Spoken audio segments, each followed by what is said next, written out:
Chapitre 21. Il mit longtemps à revenir à pied jusqu'à son trou. À travers la brume de chaleur et de poussière, Stanley voyait les autres baisser et lever leurs pelles. Le groupe D était celui qui se trouvait le plus loin.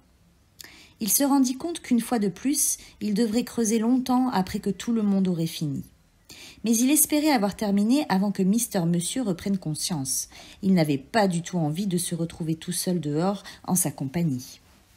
« Il ne va pas mourir », avait dit le directeur. « Malheureusement pour toi. » En traversant l'étendue de terre désolée, Stanley repensa à son arrière-grand-père, pas le voleur de cochons, le fils du voleur de cochons, celui qui avait été dévalisé par Kate Barlow l'embrasseuse.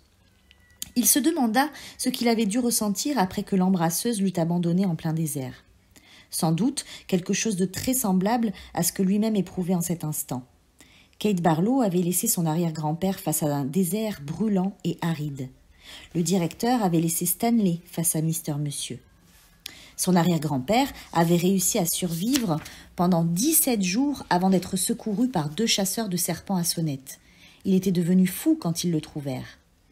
Lorsqu'on lui demandait comment il avait fait pour survivre si longtemps, il répondait « J'ai trouvé refuge sur le pouce de Dieu ».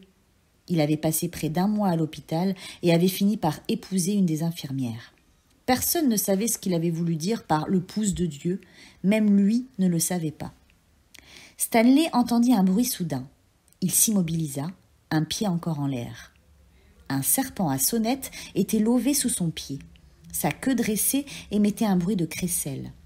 Stanley ramena sa jambe en arrière, puis il fit volte-face et s'enfuit en courant. Le serpent à sonnette ne chercha pas à le poursuivre. Il avait agité la queue pour l'avertir qu'il devait se tenir à distance. « Merci de m'avoir prévenu » murmura Stanley, le cœur battant. Le serpent à sonnette serait infiniment plus dangereux s'il n'avait pas de sonnette. « Alors, l'homme des cavernes » s'écria Essel. « Toujours vivant ?»« Qu'est-ce qu'elle a dit ?» demanda X-Ray. « Et toi, qu'est-ce que tu lui as dit ?» demanda Emma. « Je lui ai dit que j'avais volé les graines » répondit Stanley. « Ah, tu as eu raison » dit Emma. « Et qu'est-ce qu'elle a fait ?» demanda Zigzag. Stanley haussa une épaule. « Rien. Elle était furieuse contre Mister Monsieur parce qu'il l'avait dérangée. » Il n'avait pas envie de raconter les détails. Peut-être suffisait-il de ne pas en parler pour que rien ne se soit passé.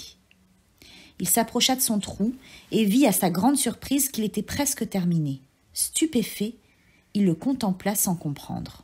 Ça n'avait pas de sens. Ou peut-être que ça en avait un. Il sourit. Puisqu'il avait revendiqué la responsabilité du vol des graines, les autres avaient fini de creuser son trou à sa place. « Merci » lança-t-il. « Ne me regarde pas » dit X-Ray. Perplexe, Stanley regarda l'un après l'autre. Aimant, Essel, Zigzag, Calamar. Mais aucun d'eux n'accepta ses remerciements. Il se tourna alors vers Zéro, qui avait continué de creuser son trou en silence depuis que Stanley était revenu. Le trou de Zéro était nettement plus petit que les autres.